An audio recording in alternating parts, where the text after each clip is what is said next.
Hey guys, thanks for joining me. This is Angie at Chicken Scratch. This is the card we're making today. Okay, we are using the Healing Hugs stamp set along with the Stitched Shapes framelits and the rectangle stitched framelits, okay?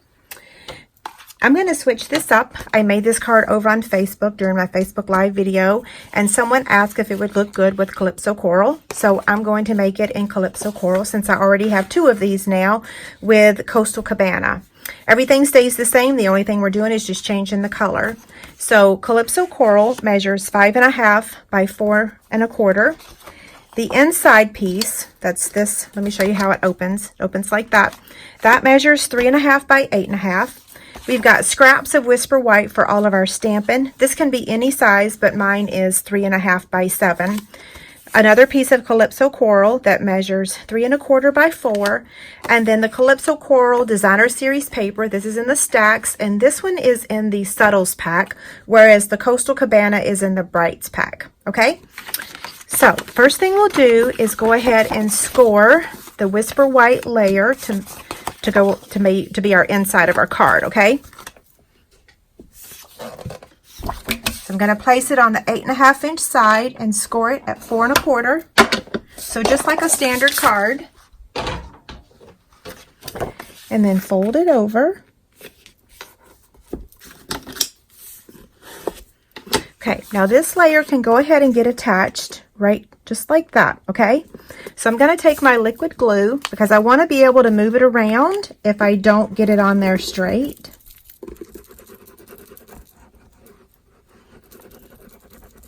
I think I'm 5 days in now on using my liquid glue, so I only have like 15 more to go. Okay, so I'm going to place it here on the front.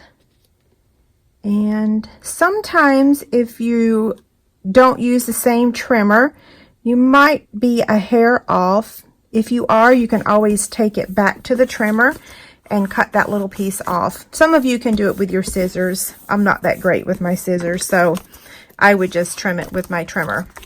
Okay, so again, it opens up just like that. Now, go ahead and attach the Designer Series paper to this layer.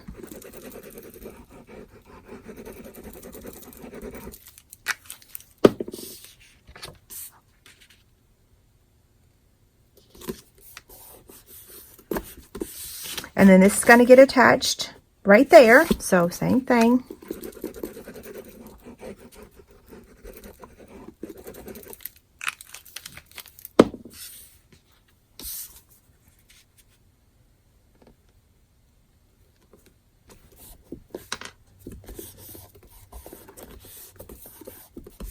Okay, now let's take the flax ribbon. You could use your Coastal Cabana ribbon too, but I will tell you that I use the Bermuda Bay with this card, the ribbon, and it just kind of blended with the background. So I think that the white really makes it pop. And be careful when you're tying a ribbon because you can rip the side of your cardstock. I also did that this morning on my live video.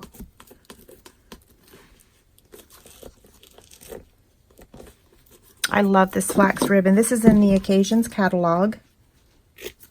We still have a couple more months left of the Occasion. Celebration is ending the end of March, but the Occasions catalog, and look, I ripped it again just a little bit. Just be very gentle. Okay, now, Calypso Coral ink. We're using 3 images, the flower and 2 different greetings. Let's see, so let me open up the ink pad. And we'll start with the flower. Uh-oh, I think I messed up, so I stamped down and then lifted it up, so we'll do that again. Be mindful of where you're stamping it because you want to have enough room to cut out the square, okay? And I'm going to grab another piece of cardstock for the greetings. Okay, so we'll start with this one.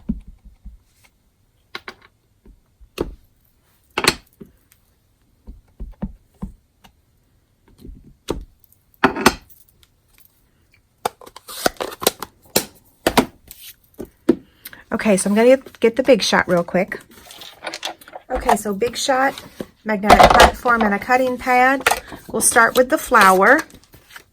I'm just going to take that stitched square and cut that out.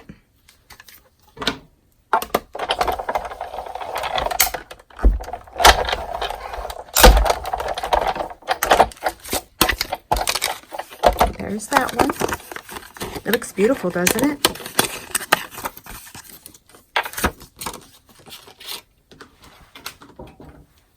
Now let's see if we can get both greetings cut out at the same time. Sometimes it's not easy to cut out two framelets at the same time because they kind of attract each other. But if you stamp them far enough apart, it should work. Yep.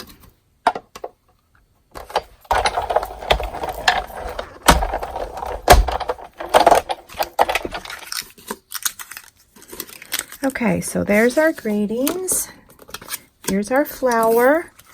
So get our pieces back over here. Okay, so the inside piece is going to go in here, and I'm going to pop it up with my dimensionals. I like popping up the greeting on the inside of the card. It's different.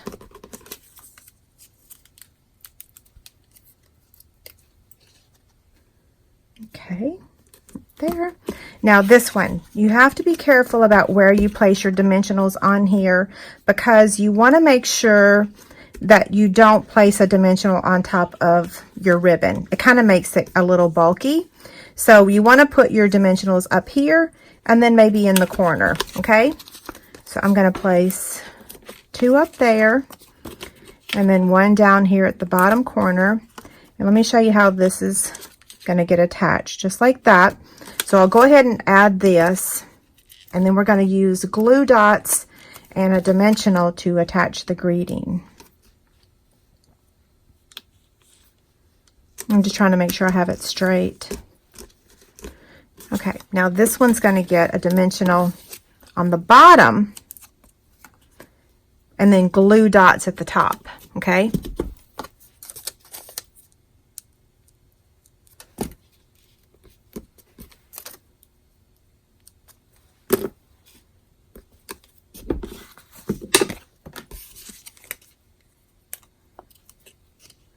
Okay, so it's going to go right about there. And then we've got, now let's add the rhinestones. Okay, so I'm going to add 1 medium size in the corner, and then I'm going to take 2 smaller ones. You can place these rhinestones wherever you want. Originally when I made this card, I tried to place them within the flower. I just wasn't real happy with how it looked, so I moved it to the corner. But you're welcome to place them wherever you prefer. Okay, so my original one, the one we just made, just remember, be careful when you're tying your ribbon because you can rip your cardstock like I've done twice now. Okay, don't forget there's a free inspiration sheet over on my website with all the measurements. And if you need anything, don't hesitate to contact me. Thanks a lot. Bye.